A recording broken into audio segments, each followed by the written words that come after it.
नमस्कार, आप देख रहे हैं एनबी न्यूज और मैं हूं आपके साथ योगेश पांडे। स्वागत है आपका राष्ट्र धर्म में।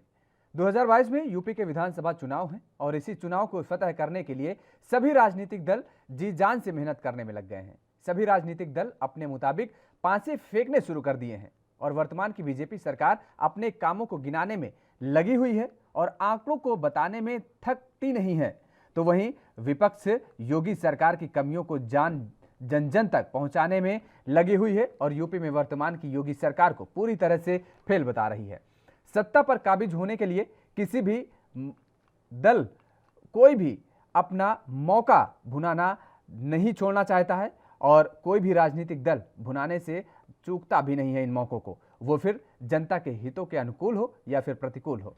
मुद्दा इन राजनीतिक दलों से कोई लेना देना नजर नहीं आता। अपनी सियासत को साधने के लिए सभी राजनीतिक दल जाति, धर्म, संप्रदाय जैसे तमाम मुद्दों पर ये राजनीतिक दल जनता को हिसकोले देते रहते हैं। और राज्य या फिर देश में शिक्षा के क्या हालात हैं, स्वास्थ्य व्यवस्था कहां खड़ी है, 2 जून की रोटी का जुगाड़ हो पा रहा है कि नहीं, इन सब मुद्दों से किसी को कोई लेना देना नहीं होता। और जो यूपी जीतना चाहते हैं, जो 2024 की बिसात अपने हिसाब से अब बिछाना चाहते हैं, ये राजनीतिक दल सभी अपने अपने पासे फेंकने लगे हैं। आखिर उत्तर प्रदेश में बेरोजगारी की स्थिति क्या है, उत्तर प्रदेश में शिक्षा के हालात क्या हैं, उत्तर प्रदेश में जो पलायन करके मजदूर आए हैं उनकी स्थिति क्या है, क्या उनकी 2 जून की रोटी का जुगाड़ हो पा रहा है। उत्तर प्रदेश का क्या कोई नेता इन आंकड़ों को जानता है या फिर केवल आंकड़ों की बाजीगरी करके प्रेस कॉन्फ्रेंस करके जनता को केवल हिचकोले देने के काम करते रहते हैं, चाहे सत्ता पक्ष हो या फिर विपक्ष, क्योंकि सत्ताएं बदलती रहती हैं। उत्तर प्रदेश में जो हालात हैं वो हालात जस के तस हैं। कुर्सी पर व्यक्ति बदल जाता है, चेहरा बदल जाता है, लेकिन लोगों की जो समस्याएं होती हैं बिल्कुल वही पुरानी होती हैं।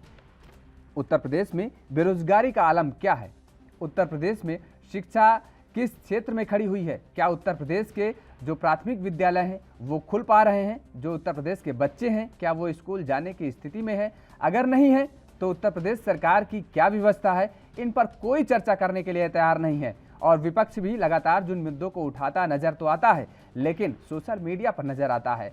विपक्ष एकजुट होकर क्या इन मुद्दों को नहीं उठा सकता है, क्या सड़कों पर नहीं आ सकता है। और जिस तरीके से सरकारें केवल और केवल गोलमोल बातें करती रहती हैं, इन बेरोजगारों को लेकर के केवल बातें और केवल आंकड़ों की बाजीगरी करती हैं, क्या ये बेरोजगार उसमें फंसते नजर आते हैं, क्या ये बेरोजगार सड़क पर नहीं आ सकते हैं। जिस तरीके से शिक्षा के हालात हैं उन पर कोई चर्चा नहीं हो रही है, जाति मजहब पर केवल चर्चा होती है। उत्तर प्रदेश की सियासत को साधने के लिए जाति का और मजहब का सहारा लिया जाता है और उत्तर प्रदेश की सत्ता पर काबिज होने का ये जो सहारा कहीं ना कहीं एक उनको नाव खेवनहार साबित होती है। और सबसे बड़ी बात यह है कि केवल राज्य ही नहीं बल्कि देश में भी जो सियासत होती है, देश की जो अलग अलग पार्टियां हैं वो भी केवल जाति, धर्म, संप्रदाय को लेकर के लगातार उन्हीं के पीछे भागती हैं और सत्ता पर काबिज होने के लगातार प्रयास करती रहती हैं। और क्या स्थिति है, क्या इंफ्रास्ट्रक्चर है देश का, क्योंकि अभी जिस तरीके से कोरोना काल देखने को मिला है किसी को कोई सुध नहीं रहती। लगातार स्वास्थ्य व्यवस्था का इंफ्रास्ट्रक्चर क्या है हमारा, किसी को कोई चिंता नहीं है, क्योंकि जिस तरीके से जो हालात पैदा हुए थे, जो देखने को मिला था, अगर हालात देश के सही होते, अगर स्वास्थ्य व्यवस्था के इंफ्रास्ट्रक्चर सही होते तो मुझे नहीं लगता कि जिस तरीके से जो मौतें हुई हैं कोरोना काल में देश के अंदर, वो मौतें नहीं होती। जो तस्वीरें सामने देखने को मिली थी वो तस्वीरें सामने नहीं आती। जिस तरीके से अगर पूरे देश की बात की जाए तो लगभग 17 करोड़ रजिस्टर्ड बेरोजगार देश भर में हैं। क्या कोई इन बेरोजगारों की सुध लेता है, क्या कोई ऐसी सत्ता है या क्या कोई ऐसा चेहरा है जो इस बात का दावा करे कि जो 17 करोड़ बेरोजगार हैं देश में, अगर उनको सत्ता दे दी जाती है तो वो इन बेरोजगारों को रोजगार दे पाएगी।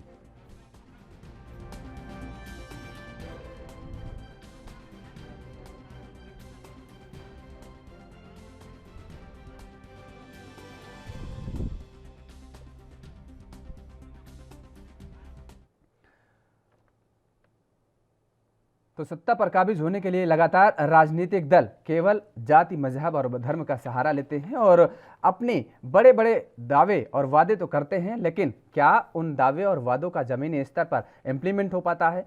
जाति धर्म से ऊपर उठ करके आम जनजीवन के, आम लोगों के मुद्दों पर क्या ये राजनीतिक दल चर्चा करते हैं, आज इसी मुद्दे पर चर्चा करेंगे। हमारे साथ दो मेहमान जुड़े हुए हैं। देवेंद्र प्रमुख जी हैं, भारतीय जनता पार्टी की तरफ से, आपका बहुत बहुत स्वागत है। और हमारे साथ जुड़े हुए हैं इंदुकांत जी, इंदुकांत दीक्षित जी हैं, आप राजनीतिक विश्लेषक हैं, आपका बहुत बहुत स्वागत है। सबसे पहले देवेंद्र प्रमुख जी आपके पास आएंगे। उत्तर प्रदेश में चुनाव होने हैं, सभी राजनीतिक दल, वो चाहे भारतीय जनता पार्टी हो, चाहे समाजवादी पार्टी हो, चाहे बीएसपी हो, कोई भी राजनीतिक दल हो, सभी केवल जातिगत वोट बैंक की राजनीति में लगे हुए हैं। उत्तर प्रदेश में रोजगार, बेरोजगारी का आलम क्या है किसी को नहीं पता। उत्तर प्रदेश के जो लोग पलायन करके अलग अलग शहरों से उत्तर प्रदेश में पहुंचे हैं, उनको क्या 2 जून की रोटी का जुगाड़ हो पा रहा है? इन मुद्दों की तरफ कोई ध्यान नहीं दे रहा है। केवल और केवल जातिगत राजनीति, जातिगत वोट बैंक साधने की राजनीति में लगे हुए हैं। आखिर नेताओं को यह चीज दिख क्यों नहीं रही है? योगेश जी, आपका क्वेश्चन बड़ा गहन क्वेश्चन है। बड़ी बारीकी से आपने सवाल किया है कि जातिगत की जो बात है, बड़ी गहन बात है ये। तो जातिगत राजनीति जो है किसी प्रदेश या देश के लिए अच्छी होती भी नहीं है और होना भी नहीं चाहिए। लेकिन उत्तर प्रदेश का एक इतिहास रहा कि पिछले 10 वर्षों की जो सरकारें रही हैं, पहले पूर्ण बहुमत की सरकार थी बहुजन समाज पार्टी की, 2007 से और 12 तक, और 12 और 17 तक जो रही है वो समाजवादी पार्टी की। तो आपका क्वेश्चन कहीं ना कहीं जायज बनता है कि वहां जातिगत मामले बहुत बढ़ चुके थे, बहुत जातिगत राजनीति चल रही थी। लेकिन मैं एक स्पष्ट कर देना चाहता हूं आपको कि जब से 2017 से भारतीय जनता पार्टी की सरकार उत्तर प्रदेश में है और माननीय मुख्यमंत्री योगी आदित्यनाथ जी के द्वारा जिस तरह से कार्य किया गया है, वो कहीं से कहीं तक जातिगत का कोई समीकरण साबित नहीं होता। चाहे वो किसी धर्म विशेष की बात भी कर लीजिए, विकास से संबंधित हमने बहुत योजनाएं उत्तर प्रदेश में दी है। और वैश्विक महामारी आपने जिक्र भी किया है कि आप जो है रोजगार की बात करो, नौजवानों के लिए जो है विकास और रोजगार दोनों जरूरी है। लेकिन ये जो 2 वर्ष निकले हैं, लगभग 1.5 वर्ष पूर्ण निकल चुका है, इसमें कहीं ना कहीं पूरा झटका लगा है, पूरे दुनिया को लगा है, पूरे राष्ट्र को लगा है, और उत्तर प्रदेश भी एक वही हिस्सा है। फिर भी सरकार ने एक बड़ा प्रयास किया है कि सब चीज को संभालने की कोशिश की है और राजनीति ना करते हुए जमीन पे काम किया है।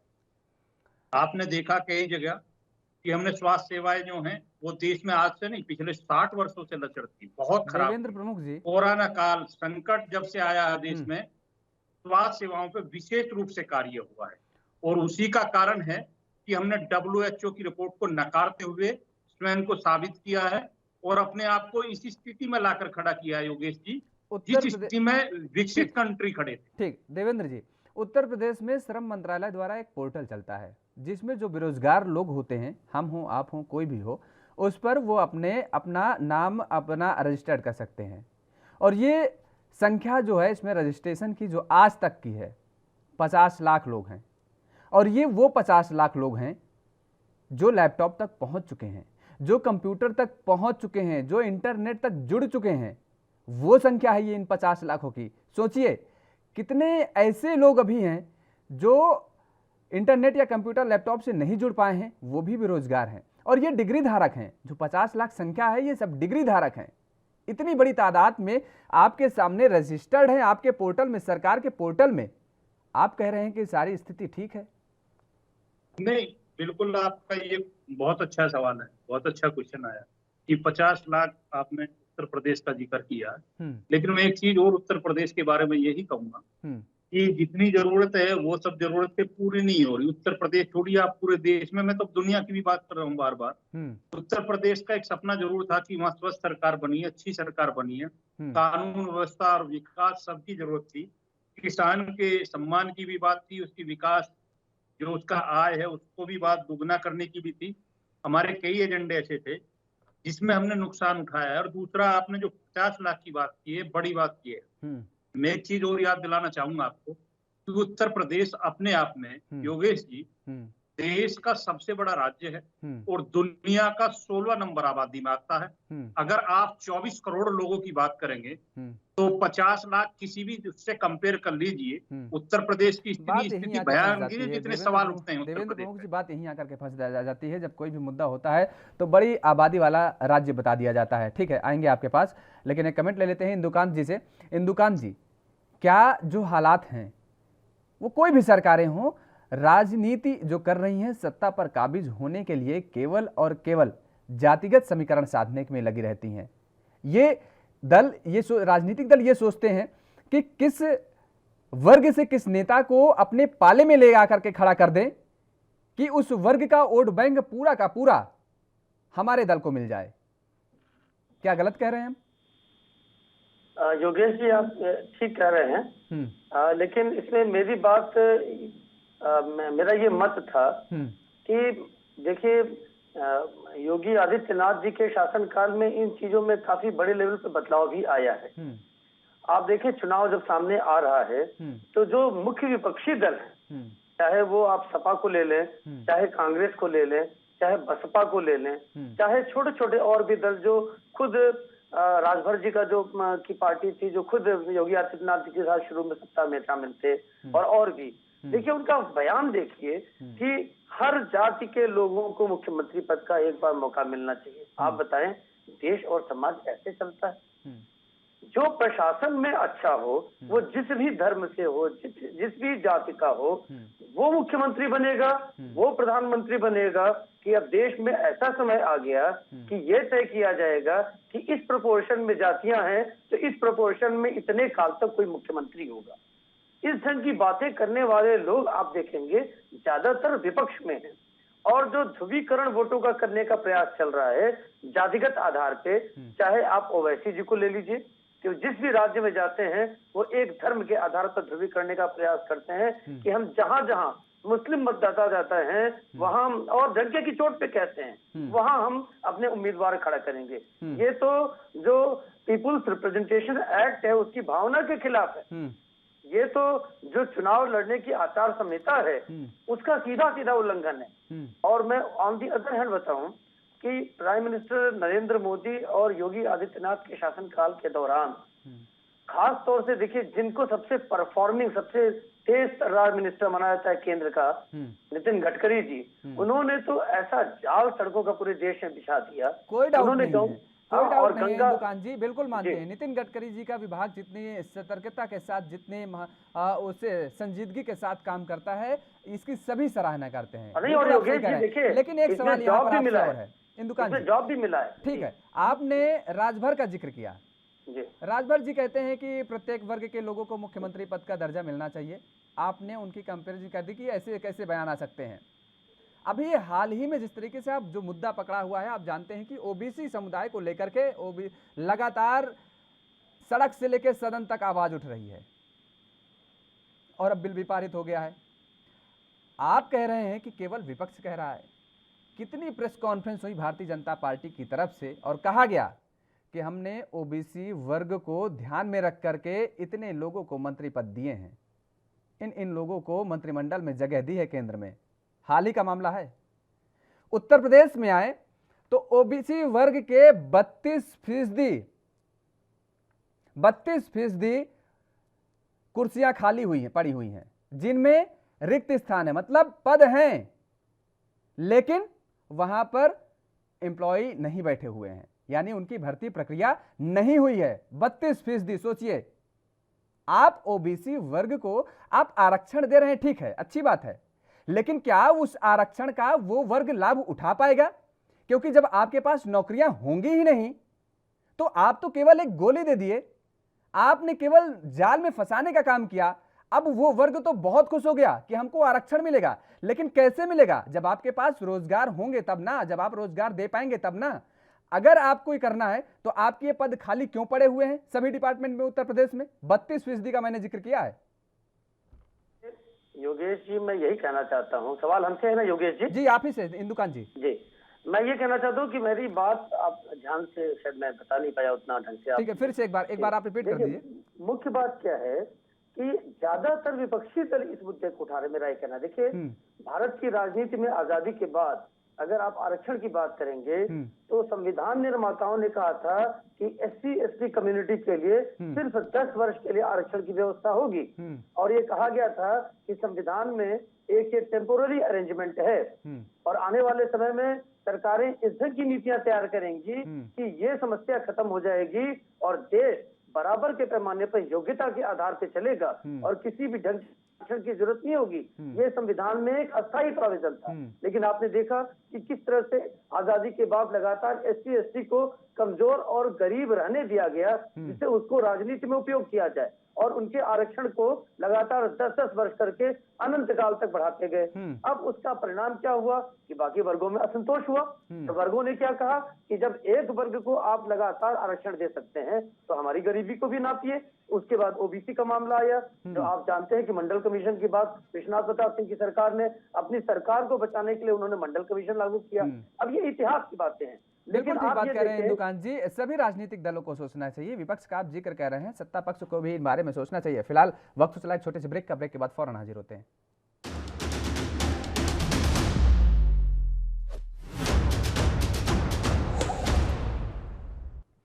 ब्रेक के बाद एक बार फिर आप सभी का स्वागत है। हमारे साथ दोनों मेहमान लगातार जुड़े हुए हैं और चर्चा को आगे बढ़ाएंगे। देवेंद्र प्रमुख जी, सीधे आपके पास आएंगे।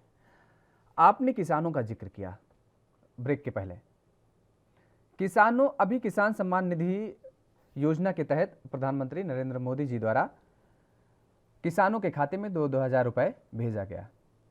उत्तर प्रदेश में लगभग 2.5 करोड़ किसान हैं जिनके खाते में ये राशि पहुंचती है, और इन 2.5 करोड़ किसानों की अगर आय को जोड़ा जाए, देखा जाए तो 5,000 रुपए प्रति माह भी नहीं पहुंचती है, यानी 60,000 रुपए सालाना वार्षिक हुआ। दूसरी बात, उत्तर प्रदेश में 1,63,890 ऐसे विद्यालय हैं जिनमें मिड डे मील बच्चों को मिलता था, और इन स्कूलों में 1,70,00,000 बच्चे पढ़ते हैं। इन 1,70,00,000 बच्चों को मिड डे मील कैसे पहुंचाया जाए इस पूरे कोरोना काल में, जब से स्कूल बंद हुए हैं, या उस मिड डे मील के तहत जो भी उनकी राशि है वो उन बच्चों तक कैसे पहुंचाई जाए? क्या सरकार ने कभी इस पर मंथन किया है? क्या कोई रणनीति बनाई है, या फिर इन फ्यूचर में कुछ हो सकता है ऐसा? देखिए योगेश जी, बहुत अच्छा क्वेश्चन आया। मैं आपको धन्यवाद देना चाहता हूं कि आपने एक क्वेश्चन किया, क्योंकि बड़ी गहन बात है कि 1.5 वर्ष का कोरोना काल संकट जो मिड डे मील का जिक्र किया, और वो जो है अति गरीब और पिछड़े परिवारों से ही वो बच्चे होते थे जिनके लिए व्यवस्था सरकारी स्कूलों में जो प्राइमरी प्राथमिक विद्यालय थे उनमें होती थी, और उससे बड़ी संख्या में ये राहत मिलती थी कि गरीब कमजोर बच्चे परिवारों के जो आते थे उनको मिड डे मील के माध्यम से बड़ी सहायता मिलती थी, और उन बच्चों को भोजन भी शिक्षा के साथ साथ मिलता था। सरकार का एक प्रयास भी था, पीछे से चला रहा, लेकिन इस सरकार में सुधार हुआ नहीं।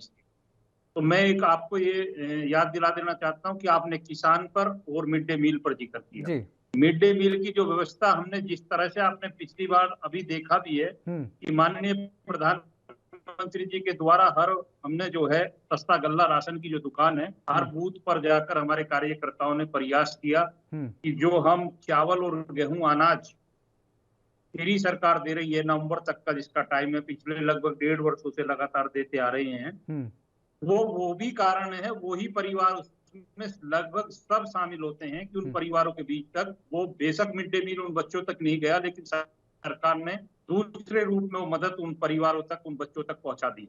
ये सरकार की उपलब्धि है, सरकार का काम करने का तरीका है। रही किसान की बात, कि किसान पर आप सवाल कर रहे हैं, मैं भी इस चीज को मानता हूं, मैं भी किसान का बेटा हूं। किसान संबंधित जितनी जानकारी है मुझे भी मूलभूत रूप से सारी जानकारी है, जमीन पर क्या स्थिति है किसान है।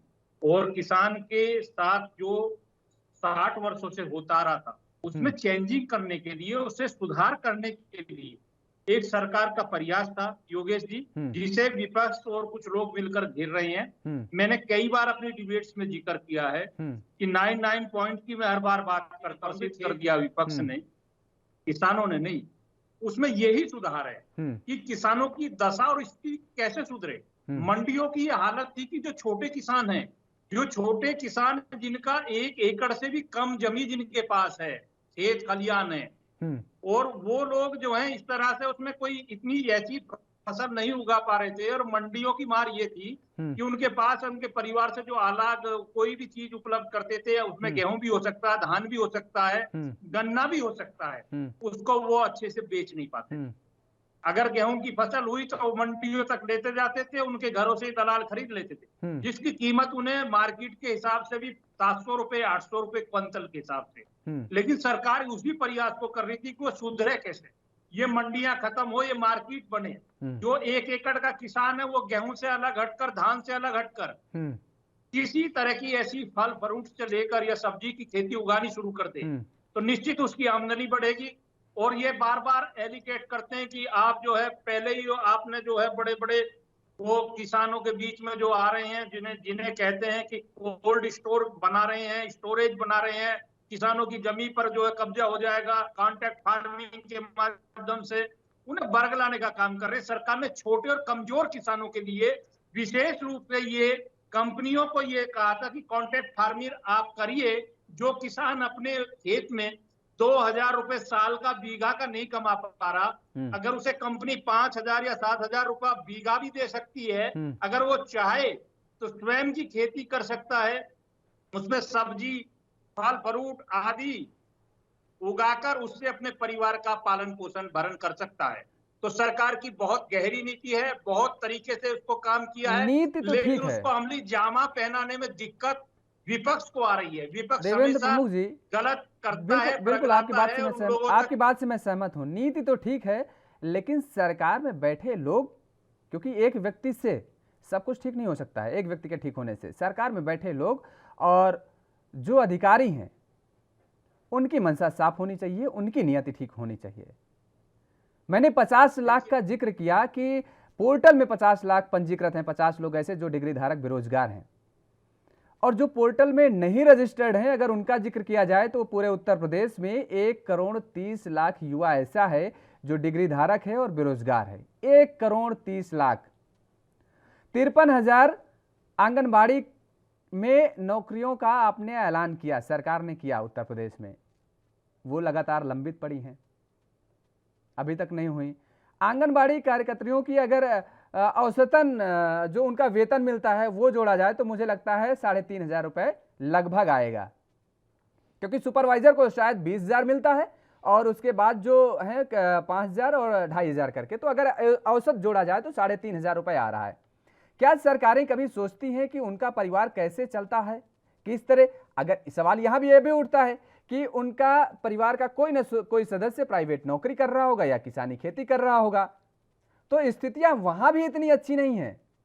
सरकार, आप कह रहे हैं ठीक है, सरकार काम करने के लिए अग्रसर है, कदम बढ़ा रही है, लेकिन कमी कहां पर हो जा रही है जो इंप्लीमेंट नहीं हो पा रहा। फिर सरकार घोषणा कर देती है, उसके बाद वो जीरो ग्राउंड तक, जमीनी स्तर तक पहुंच क्यों नहीं पाती हैं योजनाएं? समस्या यहां आती है, और इसे मुझे लगता है कि सत्ता में बैठे लोगों को देखना चाहिए और झांकना चाहिए। योगेश जी, ये भी इतना ही गहन क्वेश्चन है, क्योंकि इसमें भी थोड़ा सा जो है भटकाव है। इसका भी मैं थोड़ा सा आपको जो है क्रियान्वयन कर इसको बताता हूँ। एक बार थोड़ा सा आप आंगनवाड़ी का जिक्र किया कि सरकार क्या चाहती है। मैं एक चीज ये कहता हूँ कि आपको भर्ती जो प्रक्रिया है, समय का अभाव है देवेंद्र प्रमुख जी, बहुत कम शब्दों में रखिएगा बात, 10 सेकंड में। जी जी जी जी जी जी वो स्टार्ट हो चुका है, उस पर जो है सरकार काम कर रही है, और ये भर्तियां जो है गांव गैर जहां आंगनवाड़ी केंद्र हैं वहां सुचारू रूप से स्टार्ट है इस समय, और आने वाले कुछ समय में ये पूरा हो जाएगा। दूसरा, आप जिस तरीके से कहा है कि ये जो 3,500, हाँ ये वेतन हो सकता है कम भी ये है, लेकिन सरकार ने अलग से एक व्यवस्था और भी की है कि जो भत्ता होता है, जैसे किसी आंगनवाड़ी की ड्यूटी अगर चुनाव में होगी या वैक्सीनेशन में होगी तो उनको उनकी सैलरी से अलग वो भत्ता भी तय हुआ है और वो भत्ता अब दिया जा रहा है, पहले नहीं दिया जा रहा था पहली सरकारों में, लेकिन अब दिया जा रहा है। ठीक है, बहुत अच्छी बात है, दिया जा रहा है और मुझे लगता है कि सरकार को और बहुत कुछ सोचना चाहिए। आप दोनों मेहमानों का हमारे साथ जुड़ने के लिए बहुत बहुत शुक्रिया। तो लगातार जिस तरीके से राज्यों में सभी राजनीतिक दल केवल और केवल जातिगत आधार पर रणनीति बनाने में जुटे हुए हैं, मुझे लगता है कि उससे ऊपर उठ करके कहीं ना कहीं इन राजनीतिक दलों को रोजगार के बारे में भी सोचना चाहिए, शिक्षा के बारे में भी सोचना चाहिए, स्वास्थ्य के मुद्दों को उठाना चाहिए और इन विषयों पर चुनाव लड़ना चाहिए। इसके साथ ही साथ राज्य की जनता को भी अब समझना पड़ेगा और इन्हीं मुद्दों को लेकर के जो आए उनके साथ राज्य की जनता को खड़ा होना पड़ेगा। ये बहुत जरूरी हो गया है। राष्ट्र धर्म में फिलहाल मेरे साथ इतना ही। बाकी खबरों के लिए आप देखते रहिए ANB न्यूज।